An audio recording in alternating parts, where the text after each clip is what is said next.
2026 ஐபிஎலுக்கு ஒரு ட்ரைலரை வந்து சென்னை சூப்பர் கிங்ஸோட கடைசி மேட்சை நீங்க பார்த்திருப்பீங்க. அது 2026க்கான ட்ரைலர் நினைச்சுக்கீங்க. அந்த அளவுக்கு வந்து பாத்தீங்க அப்படின்னா டீம் கரெக்டா வந்து செட் பண்ணிருக்காங்க. ருத்ராஜ் உள்ள வந்துட்டாருன்னா சரியா இருக்கும். பவுலிங்ல வந்து நம்ம ஏதாவது ஒண்ணு பண்ணிக்கலாம், ஏதாவது ஒருத்தர் புதுசா வந்து ரெடி பண்ணிக்கலாம். இந்த டீம் அருமையா இருக்கு. இன்னைக்கு விளையாண்ட ஆட்டம், இன்னைக்கு விளையாண்ட 11s, இன்னைக்கு விளையாண்ட ஆட்டம் அருமையா இருந்துச்சு. நம்ம வந்து பாத்தீங்கன்னா அந்த ஹோடாவை தூக்கி வெளியே போட்டு அந்த இடத்துல ருத்ராஜ் தூக்கி உள்ள போட்டோம்னா டீம் எப்படி இருக்குன்னு யோசிச்சு பாருங்க.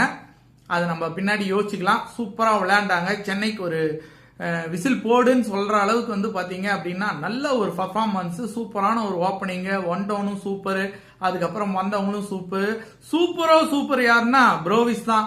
அவர் வந்து பாத்தீங்கன்னா அதிரடிக்கு பஞ்சமே இல்லை. அவருடைய அதிரடி வந்து எல்லாரையும் ரசிக்கும்படியான புதிய சூப்பர் ஸ்டார்கள் வந்து பாத்தீங்க அப்படின்னா சென்னை சூப்பர் கிங்ஸ்க்கு உருவாயிட்டு இருக்காங்க. அடுத்த 2026ல நம்ம எதிர்பார்த்த அந்த கப் வந்து நம்மளை தேடி வரும். அதுக்கான ஆட்டம் வந்து இந்த இளைஞர்கள் வந்து கண்டிப்பா ஒரு நல்ல ஒரு ஆட்டத்தை கொடுப்பாங்க.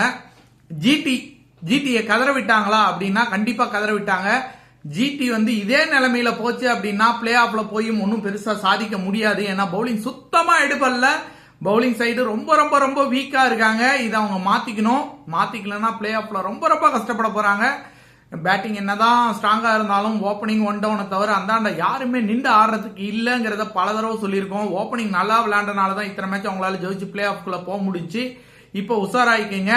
இந்த டைம் நீங்க வந்து விளையாடக்கூடிய அந்த பிளே ஆஃப் மேட்ச்ல ஒரு மேட்ச் தோத்தா கூட உங்களுக்கு வந்து டவுட் தான். அதனால வந்து நீங்க கொஞ்சம் உஷாரா விளையாடுங்க. சென்னை சூப்பர் கிங்ஸ் அருமை அற்புதம்.